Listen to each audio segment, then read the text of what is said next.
Another sustainability thing. So we're at 10 games. Nick Suzuki has 8 points. Cole Caufield has 10. So Cole Caufield's at a point a game. I don't. It's easy math at 10 games. Nick Suzuki's at 0.8. But they're getting on the score sheet more or less regularly. I think. Well, overtime has helped them a bit in that department. Yeah, well, that's it. And so, what I think the Canadiens need to hope is not trend worthy. Is that it would be nice to see those two guys bring more at 5-on-5, and just more production, and that's an overall issue for this team is how few goals they produce, and it's the 5-on-5 numbers are great at even strength, but.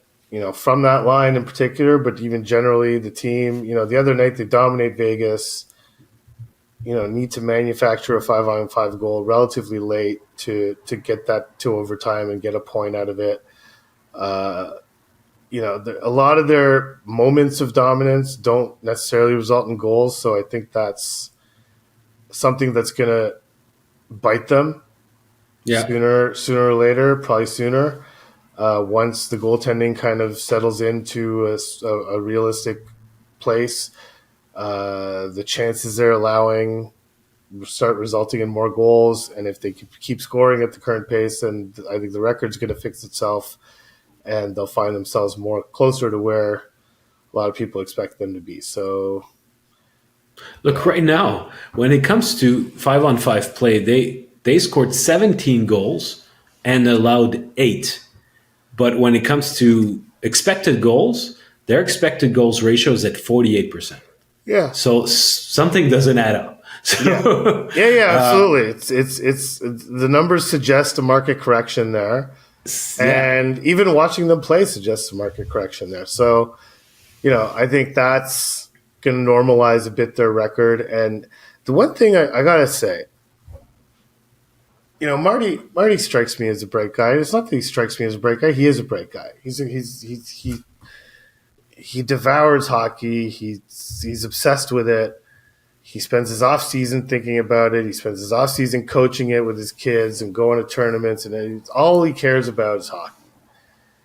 And I don't expect Marty to be 100% honest when dealing with the media, but I think to some extent. I think now we have 2 starts to the season with him, both of which suggested that the surprisingly strong record that they got out to was going to crash down to earth at some point. And both times, he's kind of refused to see it that way. He doesn't like thinking that the record is somewhat goosed, for lack of a better term, but it's kind of it's coming on the back of some trends that are not sustainable. Last season I think it was shooting percentage. There were a few things that just screamed out that it's gonna correct itself. This season it's the schedule to a great extent. Tonight they had a favorable schedule situation. They've been in Tempe for 2 days. Well, not 2 days. No, they came. Yeah, they came Tuesday. Arizona was in Anaheim on Wednesday playing. Had to fly home. Of course, it was their third game in 4 nights. Exactly. So the advantage was to the Canadiens, and they laid a total egg. And they've had a few schedule advantages thus far. Not to mention 4 games over the first 2 weeks of the season. Not to mention 6 of their first 10 at home. Not to mention playing, not exactly the creme de la creme of the league, Vegas notwithstanding. And so, I think there's a lot of reason to believe that the next 10 games might not go as well as the first 10 did.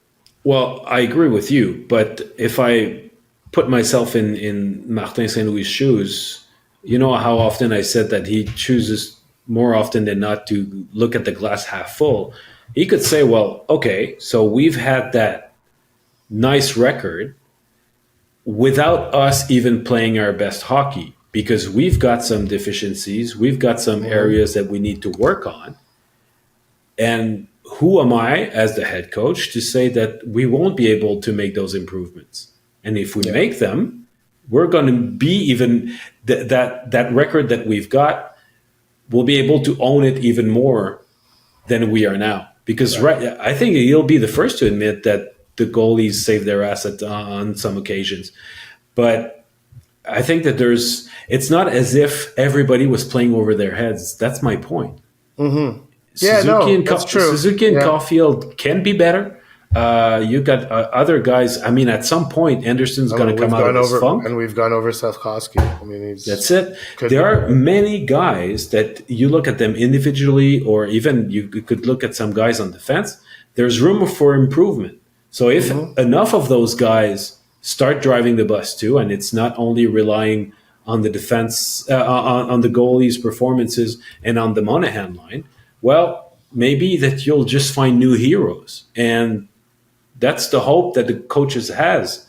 It's that, new heroes will emerge. And last year, it went well until Monahan got hurt and until there was a rash of injuries that started. Yeah, Gallagher got hurt after, and it was one after the other.